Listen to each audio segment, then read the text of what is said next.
Today is Friday, December 17th, and this is William Michael of the Classical Liberal Arts Academy. And while I'm out for a walk today, what I'd like to meditate on and what I'd like to share in today's meditation is an overview of the classical science known as natural philosophy. You may have heard this term used before, natural philosophy, and if you're interested in classical studies and if you're interested in true philosophy, then you must be desirous of an understanding of what natural philosophy actually is. In this talk, what I'd like to do is simply discuss what natural philosophy is in its different divisions and parts, and thankfully I have some help in this talk because I have an introduction that St. Thomas Aquinas actually wrote for this purpose, to introduce students to the science of natural philosophy. So what I'd like to do in this talk is read through the introduction that was written by St. Thomas Aquinas and comment on it a little bit as we go along so that we can gain a very clear sense of what the science of natural philosophy is, so that we can pursue the wisdom of natural philosophy in our classical studies. So let's walk through together the introduction written by St. Thomas Aquinas, and like I said, I'm going to stop at points where I feel like some commentary would be helpful, and I invite you just to relax and listen along and learn about natural philosophy. The place where we find this introduction, St. Thomas Aquinas wrote a commentary on Aristotle's Physics, the classical physics text that we study in the Classical Liberal Arts Academy. St. Thomas Aquinas wrote a commentary on Aristotle's Physics where he, on behalf of the Catholic Church, explains and proves the truth of Aristotle's natural philosophy. So, if that doesn't make you interested in studying classical physics, I don't know what possibly could. But before he gets into Aristotle's Physics, he writes this helpful introduction that sort of surveys at least one important part of philosophy and helps to put everything into order as far as what Aristotle had taught on the subject of natural philosophy. So this is just a helpful overview of the subject of natural philosophy and of Aristotle's various writings on the subject. So this is an introduction to St. Thomas's commentary on Aristotle's Physics. So let's work through it, and again, I'm going to provide some commentary where I think it might be helpful to bring this study into the 21st century. St. Thomas writes, "Because this book, the Physics, upon which we intend to comment here, is the first book of natural science. Because this book, the Physics, upon which we intend to comment here, is the first book of natural science, it is necessary in the beginning to decide what is the matter and subject of natural science. Before we go any further, let me just say this is the kind of statement that I read and ask myself, how can modern Catholic schools be immersing Catholic kids in modern natural science courses and completely ignoring classical philosophy when the angelic doctor of the Catholic Church says explicitly that Aristotle's Physics is the first book of natural science? How can any Catholic school pretend to be introducing students to a Catholic perspective, a Catholic understanding of the natural sciences, while completely neglecting Aristotle's Physics, when St. Thomas Aquinas says that this is the first book in natural science? No way to explain it.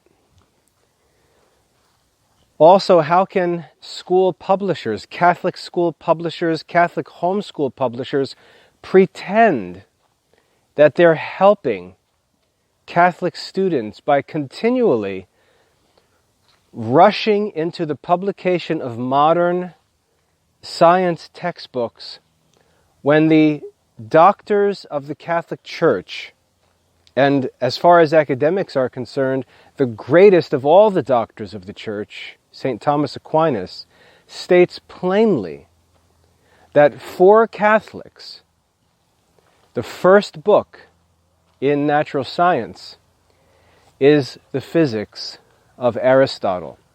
If you'd like to explain how Catholics can do that, or why Catholics do that, I'd love to hear it, because I can't comprehend how anyone can claim to be a Catholic and pretend that Catholicism has given us the modern natural science courses we see in modern schools, while completely ignoring the philosophical texts that were considered standard by saints and doctors of the Church for literally thousands of years.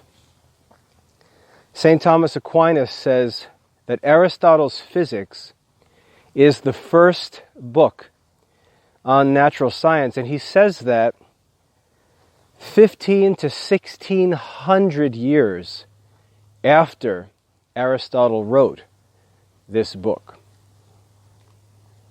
St. Thomas goes on to write, since every science is in the intellect, since every science is in the intellect, it should be understood that something is rendered intelligible in act insofar as it is in some way abstracted from matter. And inasmuch as things are differently related to matter, they pertain to different sciences. Let me read that again. Since every science is in the intellect,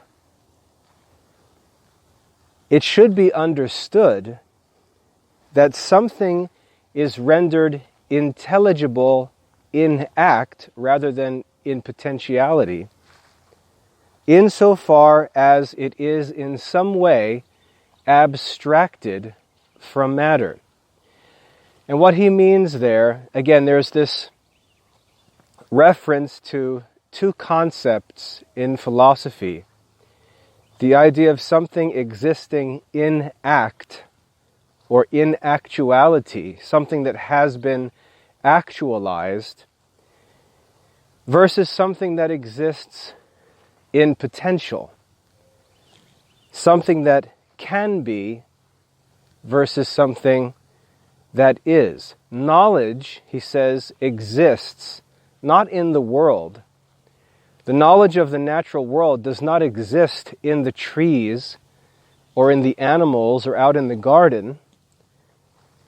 The knowledge of the natural world, any science, any systematic philosophical knowledge, exists in the intellect, in the mind. Knowledge exists in the mind, not in the world. And therefore, in the world, knowledge exists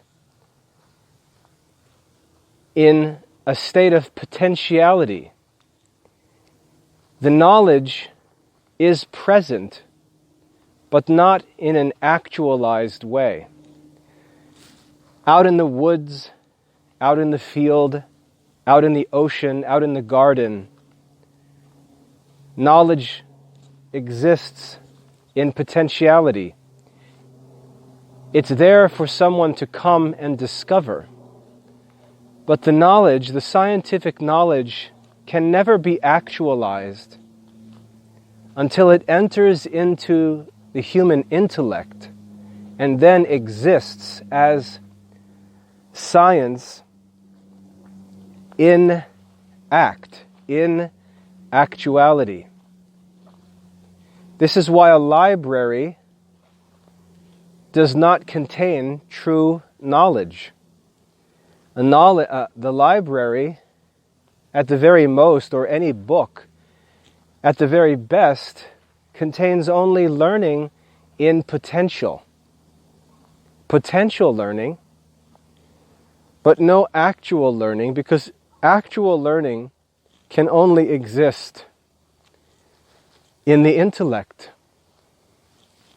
Until the knowledge that's contained in the book in a potential manner is transformed and enters into our minds to dwell and exist in our intellect in an actual manner, there's no true science.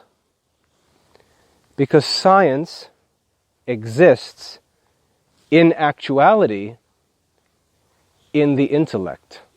This is why the ancient philosophers were so critical of the making of books, because the making of books allows for a false appearance of learning. This is why men who are intellectual fakers always want to be pictured in libraries or in front of books and bookshelves, because they want to pretend that because they're surrounded by books, that the knowledge of those books actually dwells within them. Whereas a true philosopher understands that there's no benefit in possessing any books. And the greatest philosophers never even wrote any books. Socrates never wrote a book. Jesus never wrote a book. Because science exists in the intellect. It passes from mind to mind through language. And a book is simply a symbol or a sign of an attempt of one man to communicate his science to other men. And that science exists in the book in potentiality until a man studies it and learns it.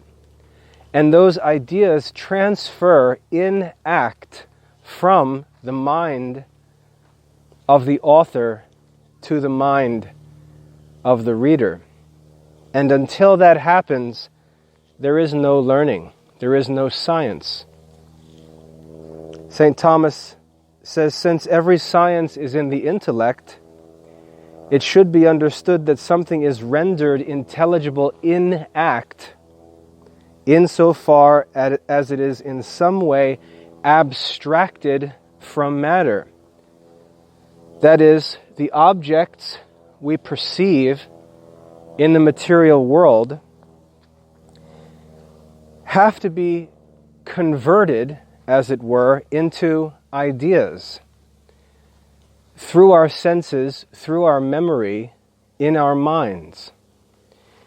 That process of abstracting from nature, from the material world, immaterial ideas that dwell in the intellect, that is the actual work of rendering something intelligible.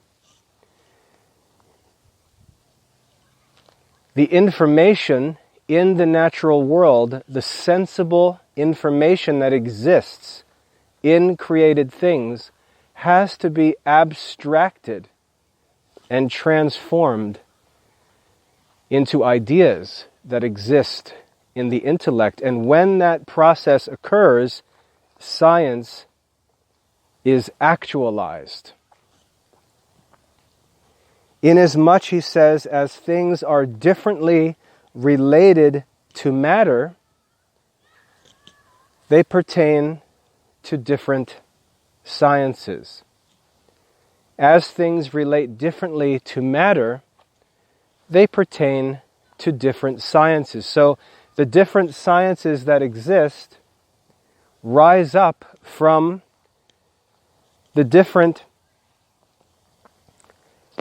things that exist and the relationships that exist between those things and matter. And he's going to explain that, so don't get too concerned if you're not sure what that means.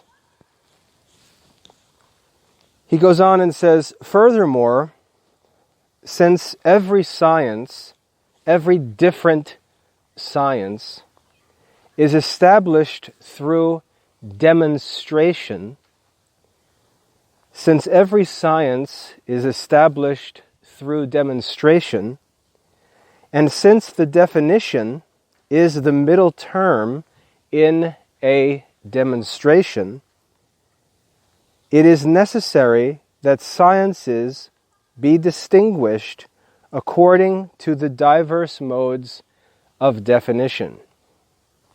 Now, if you're listening and you haven't studied philosophy very much, you're just getting started, you may listen to a paragraph like that or read over a paragraph like that and say, man, I have no idea what he's talking about.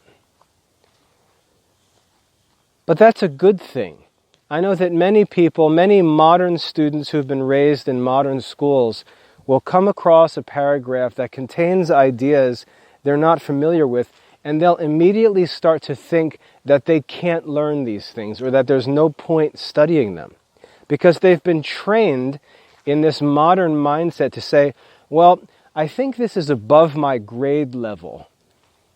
It seems that this reading level is above my reading level. I need to go find a book that's at my reading level. But that is the means by which our society is dumbed down and made incapable of learning.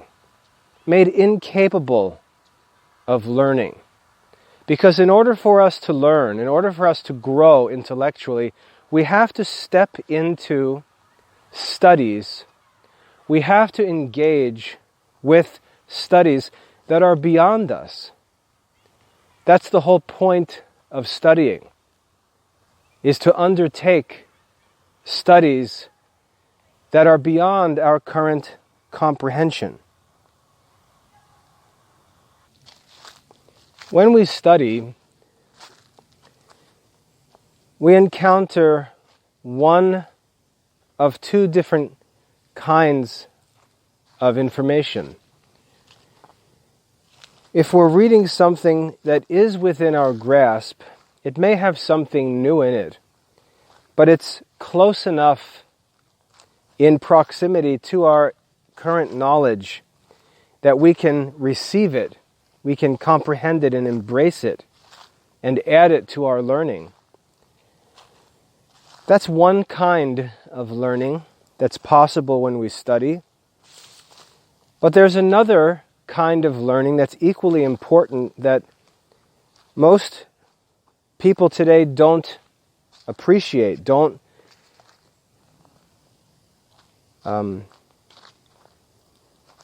introduce themselves to, and it's knowledge that's beyond them and incomprehensible at present, but it's still important and helpful. And the reason why it's important and helpful is because one of the ways that we begin to learn is by learning what we need to learn. Let me restate that. One of the ways that we grow in learning is by learning what we need to learn. And so if I go back to that statement, that last paragraph by Thomas Aquinas, he writes, "Since every science is established through demonstration." Now, if you don't know what that means, that's okay. You can walk away and say, all right, I need to learn what demonstration is. Now you know what you need to know. You have to learn what demonstration is to understand the statement, every science is established through demonstration. He goes on to say, since definition is the middle term in a demonstration, and you say to yourself, I have no idea what he's talking about. That's okay. You see that you need to learn what a demonstration is, and you need to learn about the terms of a demonstration, because he's talking here about the middle term, and you can say, well, I don't know what that means. What middle term means. That's okay. Jot that down mentally and say, I need to learn what a middle term is. And then he goes on to talk about the definition. And of course, everyone is going to think that they know what a definition is. But notice what he says about definition. He says, the definition is the middle term of a demonstration. And you may say, well, I think I know what a definition is, but I don't know what it means that the definition is the middle term of a demonstration. Well, the issue there is that your idea of a definition is probably just a common idea, a definition of a word in a dictionary. And that's fine, because in a sense that's what definition is.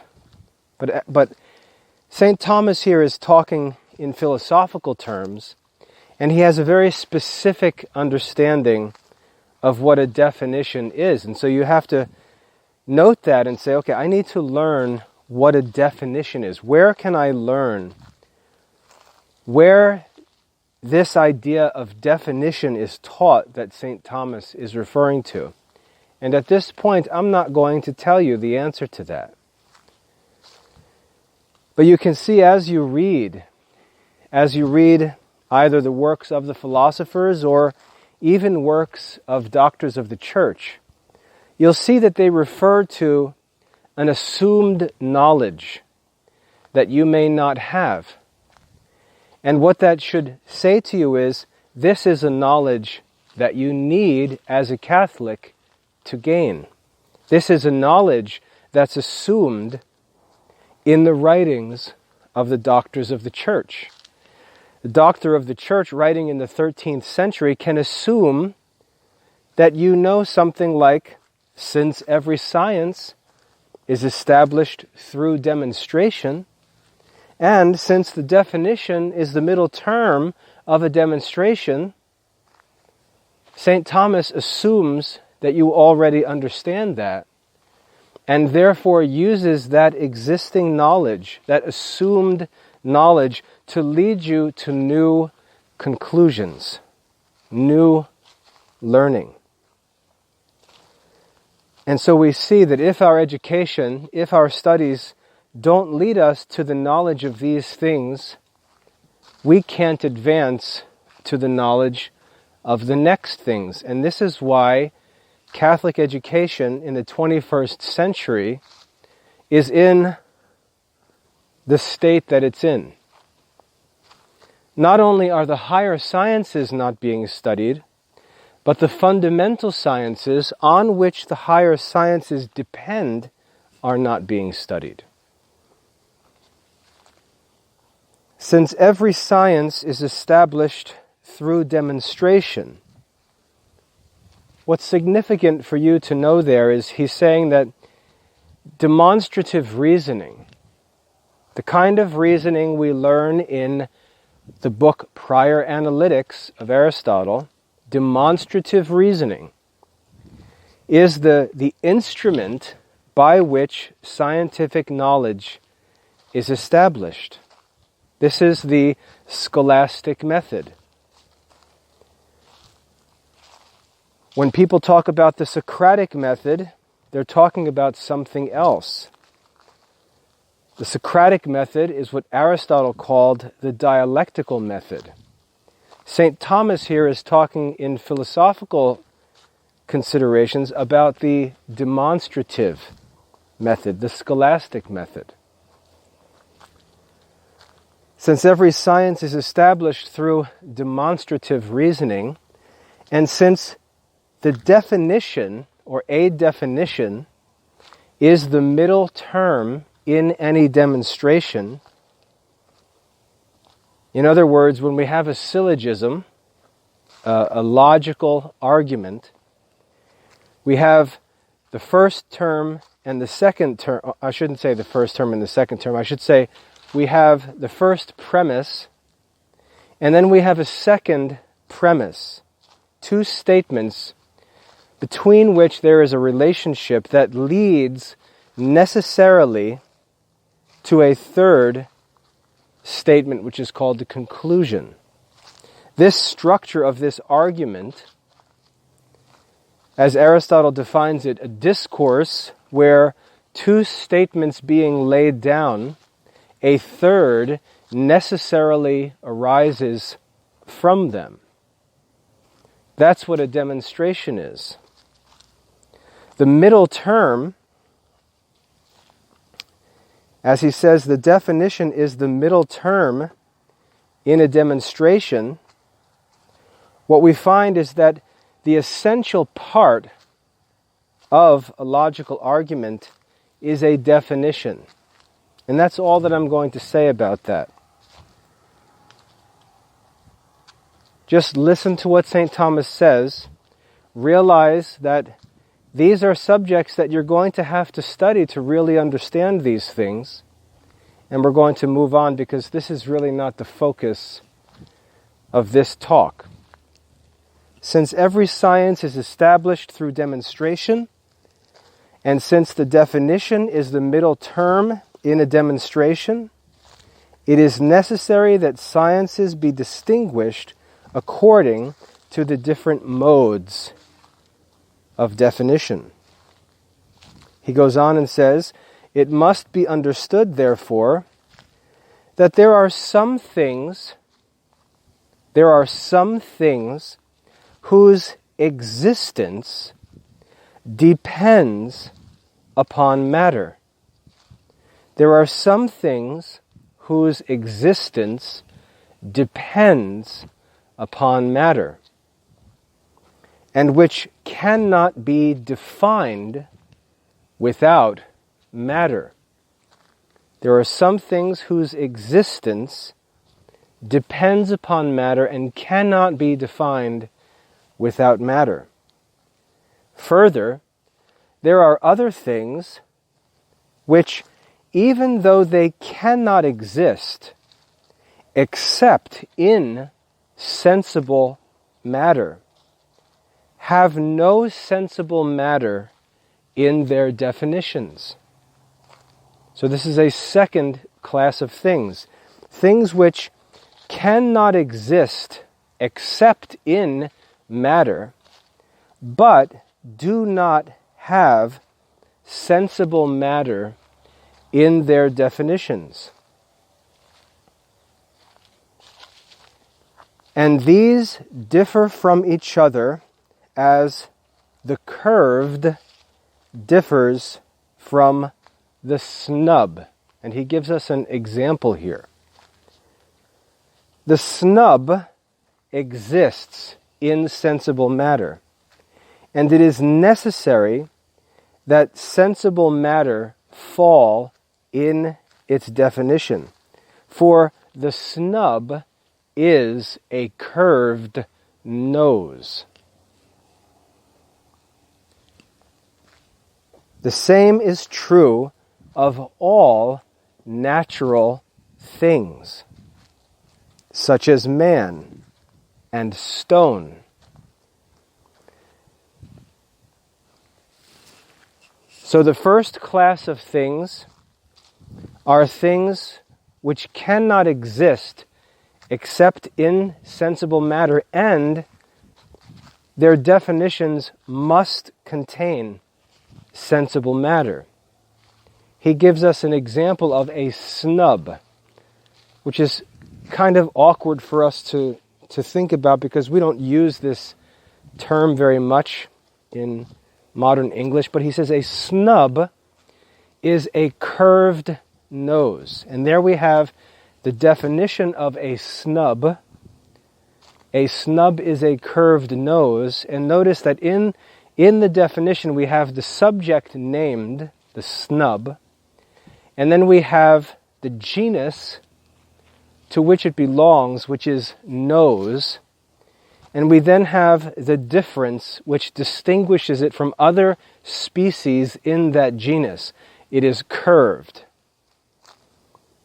Nose is the genus, curved is the difference, and snub is the thing being spoken of, the subject of the definition. Snub, because it is a natural thing, it exists only in nature, in sensible things, and has sensible things in its definition. It cannot exist without them, cannot be defined without sensible things, without a sensible thing.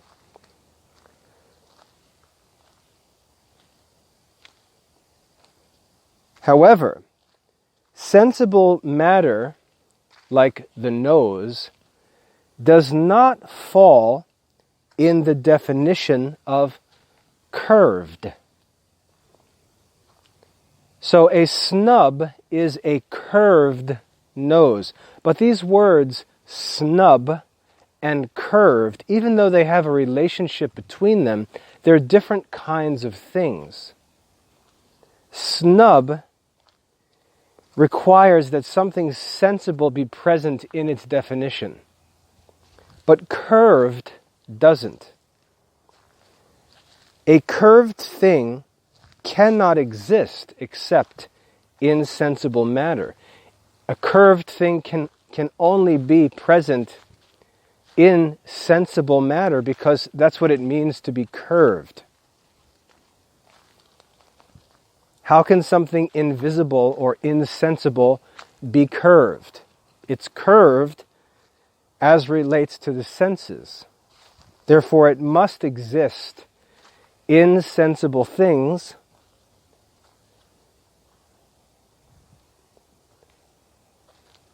but the sensible matter does not exist in the definition of curved. And St. Thomas goes on to say, this is true of all of the things that are called mathematicals. Mathematicals are things that participate in both the sensible and insensible realms of objects. Natural objects cannot be defined without sensible matter. Mathematicals are things that exist in the natural world, in sensible matter, and yet are not dependent in their definitions on sensible matter. He says this is true of all the mathematical things, mathematicals, such as numbers, magnitudes, and figures. And you say, wow, I really don't know what he's talking about here. That's right, because you need to study those arts in which we learn about numbers and magnitudes. That's the classical mathematics, the arts of the quadrivium. St. Thomas Aquinas knows those arts. St. Thomas Aquinas assumes that you either know them or are going to know them. The modern ignorance of them would disqualify modern Catholics from St. Thomas's classes. We don't study them. We have no plans to study them in Catholic schools. And yet this Catholic philosophical teaching depends on our knowledge of them. We can't even understand the different philosophical sciences or the divisions of philosophy unless we understand demonstration, which is learned in classical reasoning, definition, which is learned in classical reasoning, magnitude, which is learned in classical geometry, number, which is learned in classical arithmetic. This is the prerequisite knowledge for the study of philosophy. And anyone who's interested in learning Catholic philosophy has to know the classical liberal arts. Because the why of classical philosophy is grounded in the classical liberal arts.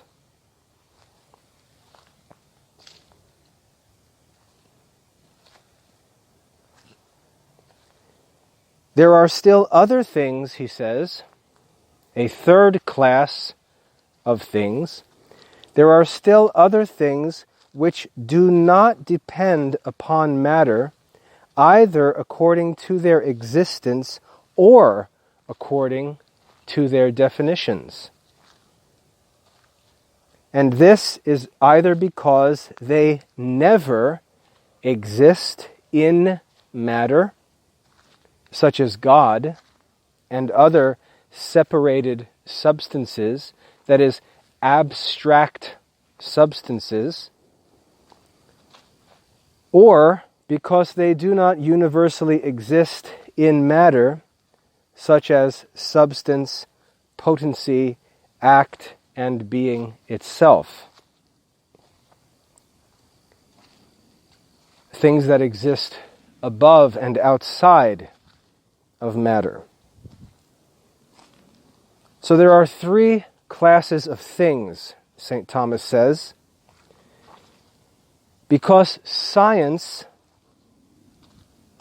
is established through demonstration, and since demonstration is accomplished by definition, because definition is the middle term of any demonstration, the different relationships that exist in things,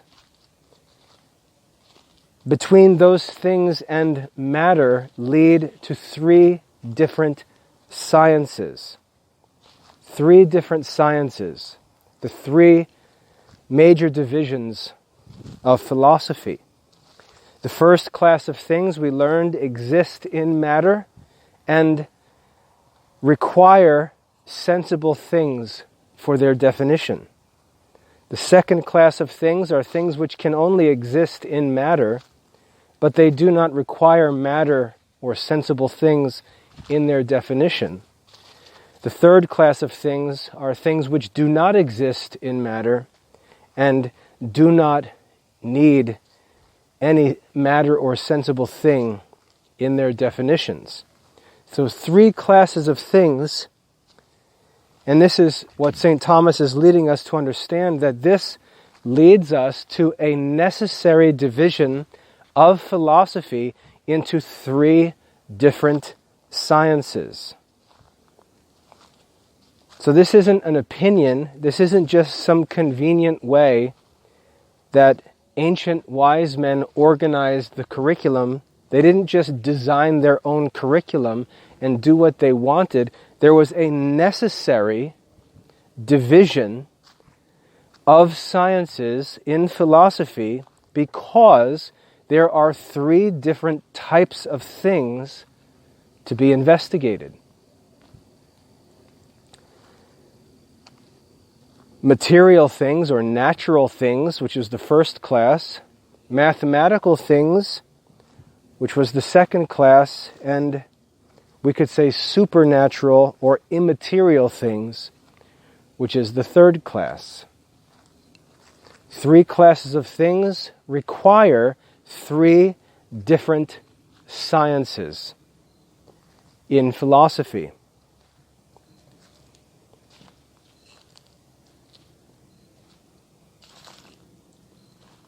St. Thomas goes on and says, now metaphysics, you've probably heard the word metaphysics.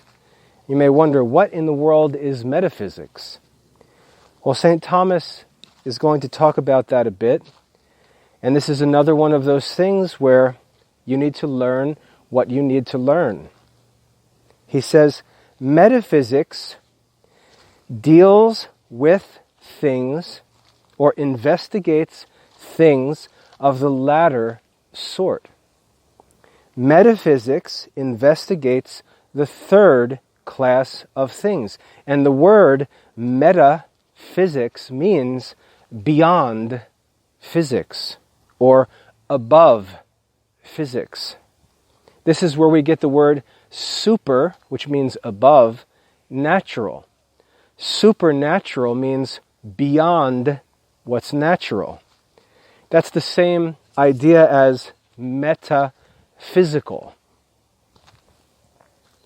Metaphysics deals with things that do not exist in matter and do not have sensible things in their definitions. That third class of things is the science, that division of philosophy which is investigated under the name metaphysics. It's worth noting that in ancient times, metaphysics was considered theology. Metaphysics was given the name theology.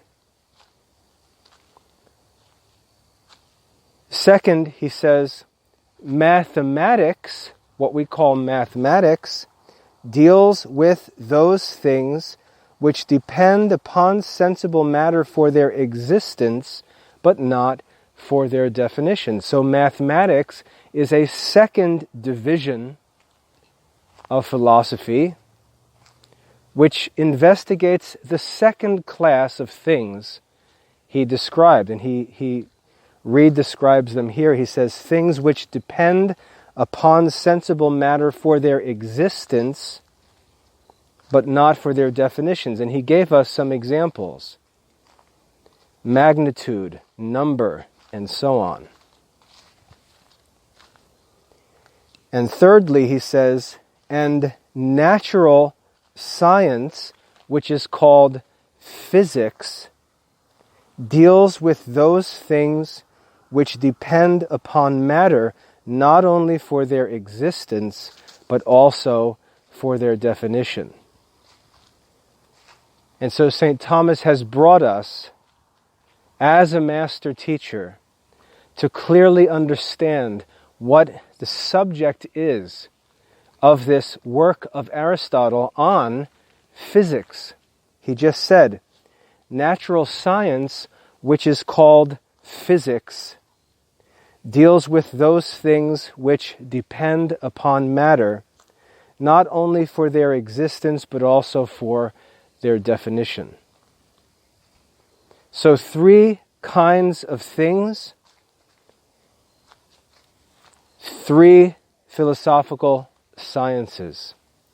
Metaphysics, which deals with those things which are not dependent on matter, either for their existence or their definition. Physics, things which are dependent on matter for both their existence and their definition, and then in between those two, mathematical things which depend on matter for their existence, but not for their definition. And again, you may not understand all of that, but that's okay. In my recent talk on real intellectual culture, I talked about how the purpose of our daily reading and listening is simply to become familiar with what's available in the writings of wise men. This is a good example of that. You can become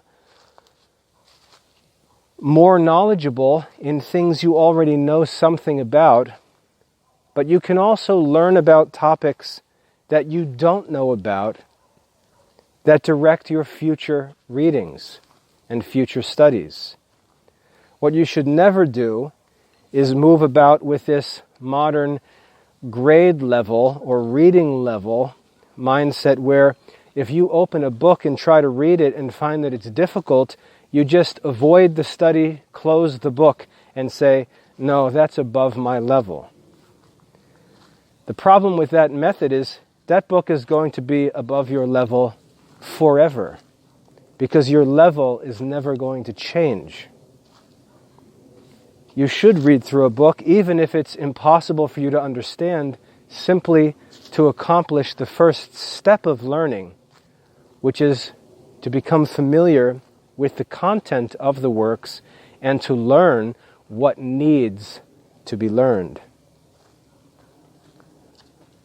So we have here in this introduction to Aristotle's Physics by St. Thomas a very masterful introduction where he leads us not only to understand the book that we're studying, but to understand it in its relationship to the other divisions of philosophy which need to be studied. He provides us with a very helpful overview of all of philosophy so that we can place ourselves, understand what we're about to study, and also understand where we are in the bigger picture of philosophical studies. So now that he's gone through this general survey of the philosophical sciences, which is very helpful for us, now he can zero in on the specific division of studies that we're focusing on in this course because we're studying Aristotle's Physics. So let's continue reading. He says, because everything which has matter is mobile or mobile. Everything which has matter is mobile or is movable. It follows that mobile being is the subject of natural philosophy. So if someone asks, what is natural philosophy? An answer to that question can be, natural philosophy is the study of mobile or movable matter. Natural philosophy is the study of movable matter. Natural philosophy is about natural things. And natural things are those whose principle is nature.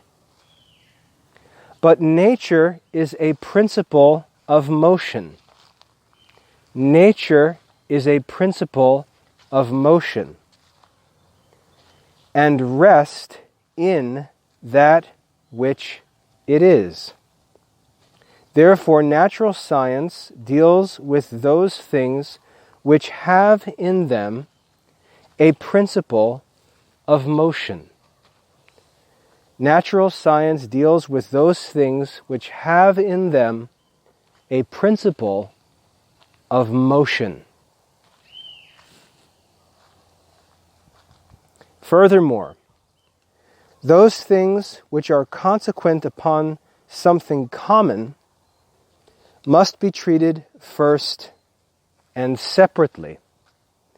Those things which are consequent, which follow from something common, must be treated first and separately. Otherwise, it becomes necessary to repeat such things many times while discussing each instance of that which is common. In other words, what he explains here is that if we're going to study a number of things, and we're going to study the properties of a number of different things, and we find that there are properties that are common through many or all of those things, it's better for us to study those common properties first, to study the common properties that belong to a class of things, and then to go on to study those species or individuals within those classes. A good example of this is seen in the art of grammar. When we study grammar, we have to learn a science that treats of words, that deals with words, and there are tens of thousands of words.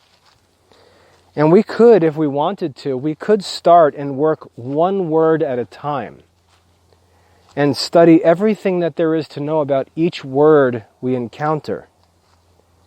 But every time we came to a new word, we would have to restate all over again what was already stated. We would have to conduct the same investigation again and again and again with every single word. And this would not be a wise way to go about that study. And so what we do is we ask first whether there are properties common to groups of things, and then we use those properties, especially because properties are of different kinds, and this is studied in classical reasoning. We use those properties to sort individuals and different things into classes, into true and natural classes based on their properties. And then we study the class, because everything that can be said about the class can also be said about every member of the class. And that's the efficient way, that's the scientific way to go about these investigations.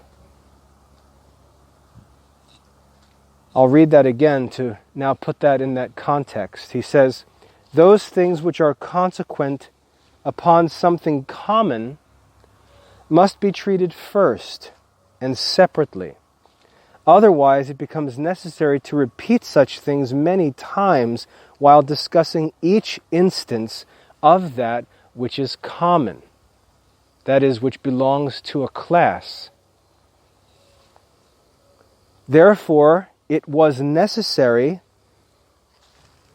that one book in natural science should be set forth in which these things which are consequent upon mobile being in common are treated. And if you're listening, I know that's a mouthful. You probably didn't get that, so I'll read it again.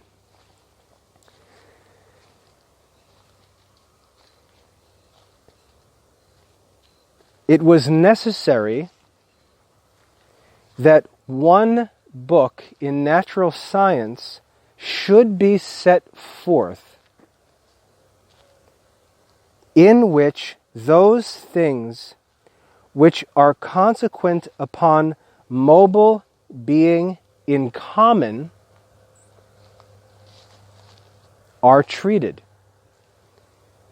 We should have a book in which we discuss the common properties of mobile being, that is, the common properties of natural things, a general study of natural things, where we discuss the properties common to natural things.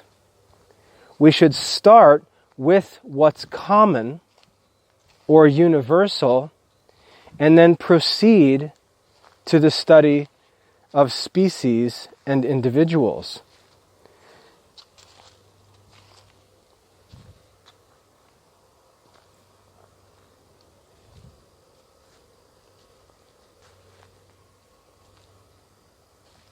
Just as first philosophy, which is another name for metaphysics, just as first philosophy, in which those things which are common to being insofar as it is being, is set forth for all the sciences. So the simple message here is that we're about to study Aristotle's Physics. And if we were to ask, what is this book? What is Aristotle's Physics? St. Thomas would say, well, first of all, do you know what physics is? And we would say no. And so he would explain to us that there are three different kinds of things that exist. Some exist in matter. Some exist without matter. Some are defined and depend in their definitions on matter. Others don't. There are three classes based upon these two different properties. There are supernatural things, which we study in metaphysics. There are natural things, which we study in physics. And there are mathematical things that are in between the two. So one of these three classes is studied by the subject physics, which is the name of this book. Now, as for this book, St. Thomas explains, because it's necessary for us to begin with common properties of a class of things, we should begin with a book that treats of those general properties. We should start with a book which treats of those general properties. Properties that are, or properties that relate to all natural things. Generally, that means pertaining to the genus of natural things. Let's study the genus and its properties first. Then we'll divide the genus into its species, and we'll study each of those species, and then we'll continue to divide species as genera into more species, and we'll continue until we finally reach the individuals themselves, the individual things that exist in person, as it were, as individuals. And this is all explained in Aristotle's Categories, and especially in Porphyry's Introduction, which is the first book we study in classical reasoning.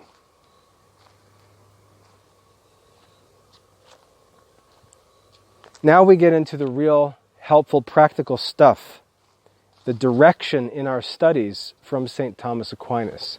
He says, "This then is the book, the Physics, which is also called On Physics, or of the natural to be heard." So he says this is where this brings us to this book, Aristotle's Physics. Its subject is mobile being simply. Mobile being as a genus. The subject of Aristotle's Physics is mobile or movable being, that is, natural things. That's the subject of Aristotle's Physics. It's the first book of natural science, as St. Thomas said in the beginning. He goes on to say, I do not say mobile body. He says mobile being. He then clarifies and says, I do not say mobile body, because the fact that every mobile being is a body is proven in this book. and no science proves its own subject. So, since it's proven in this book that every mobile being is a mobile body, and since no science proves its own principles, or proves, as he says, its own subject, since this is proven in the book, it's not proper to say that this is the subject of this book. Therefore, he says, I said mobile being and not mobile body. And thus, in the very beginning of the book De Celo, notice what he says, which follows this book, we begin with the notion of body. So, the study of mobile body is not where this study begins, but this first book actually proves that mobile being is mobile body. And then in the second book, which is Aristotle's De Celo, or On the Heaven, then we'll begin the investigation of bodies, mobile bodies. And you can see how that relates to the study of astronomy, because astronomy is the study of the celestial bodies, bodies that are in motion. De Celo, On the Heaven. Moreover, after the physics, after we've completed this first general study of those properties which are common to all mobile beings, there are other books of natural science in which the species, the divisions of motion are treated. So when we look at the lists of all of Aristotle's books, it's not just a collection of random subjects. It's an entire system of philosophy, and each book is an investigation of each different part of philosophy. Each different species within each genus leads to its own science, which leads to its own book. And we're to understand that the books that Aristotle wrote are all parts of one massive system of philosophy, just like the parts of his organon are the different parts of the art of logic or reasoning.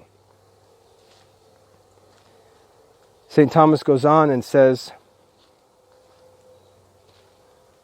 in the De Celo, On the Heavens, we treat the mobile according to local motion.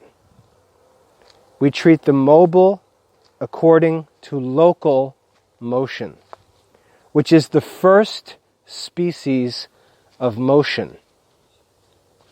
Then, in De Generatione, On Generation, we treat of motion to form and of the first mobile beings, that is, the elements, with respect to their common, or to the common aspects of their changes. So the first species of motion, he says, is motion of place, local motion. And we discussed that with regard to natural beings or natural bodies in the work On the Heaven.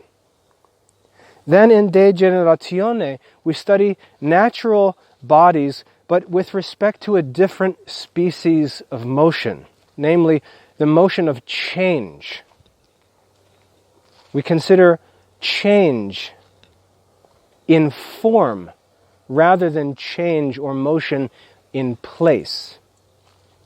In De Generatione, we study motion with respect to form, on the generation of natural things.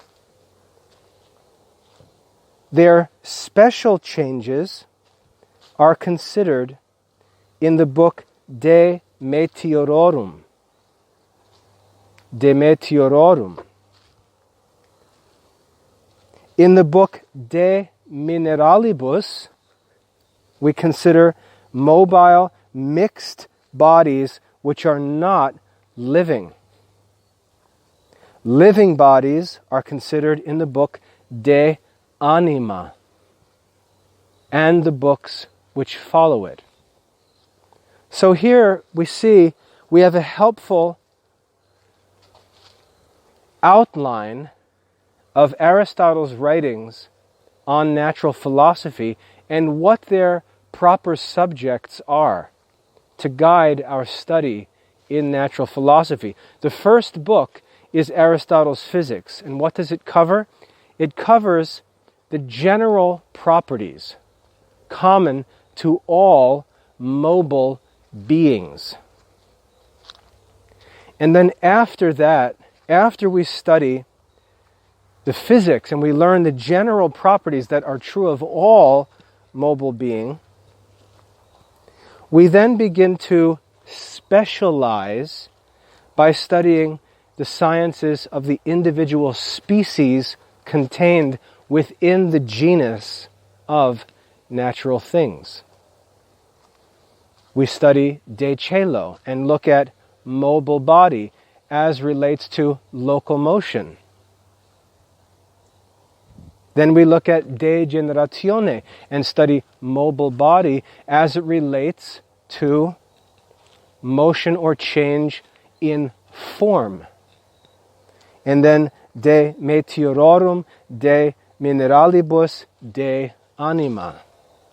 We see that there's a system to these works based on our understanding that goes back to the division of things between sensible things, insensible things, and mathematical things. St. Thomas continues and says, "To this book, then, the philosopher," that is Aristotle, who St. Thomas refers to as the philosopher. "To this book, then, the philosopher writes a preface in which he shows the order of procedure in natural science."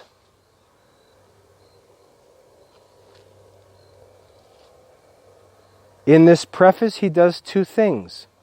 First, he shows that it is necessary to begin with a consideration of principles.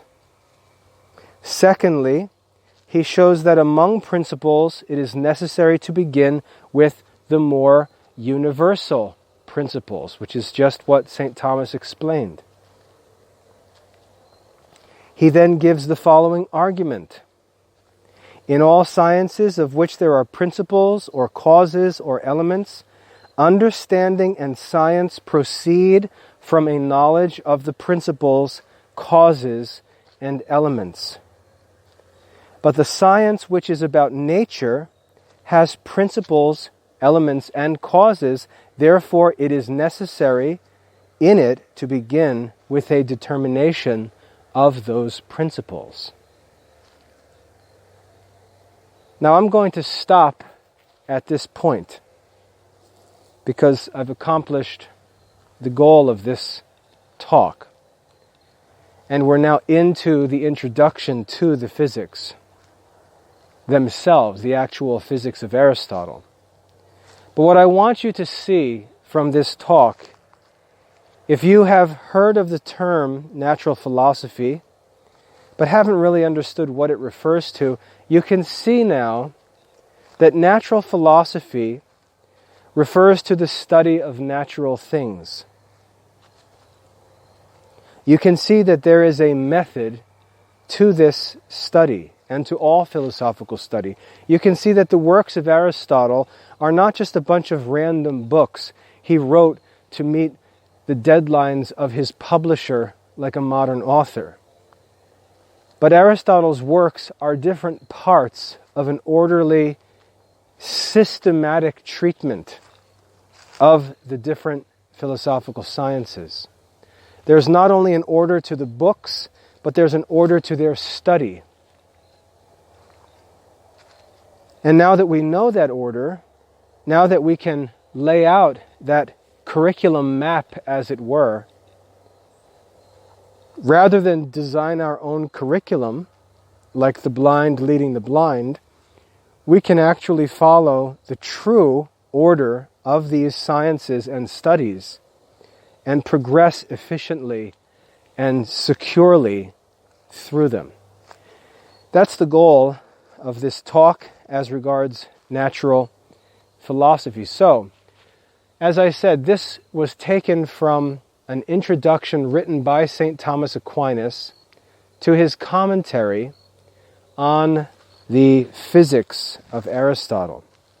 You can find an English translation of St. Thomas's commentaries, probably on Google Books. There are other websites that have access to these things. Maybe I'll put a link in the description to this video, but I hope that it's clear now what natural philosophy is and how natural philosophy is to be studied in true classical philosophy. God bless your studies.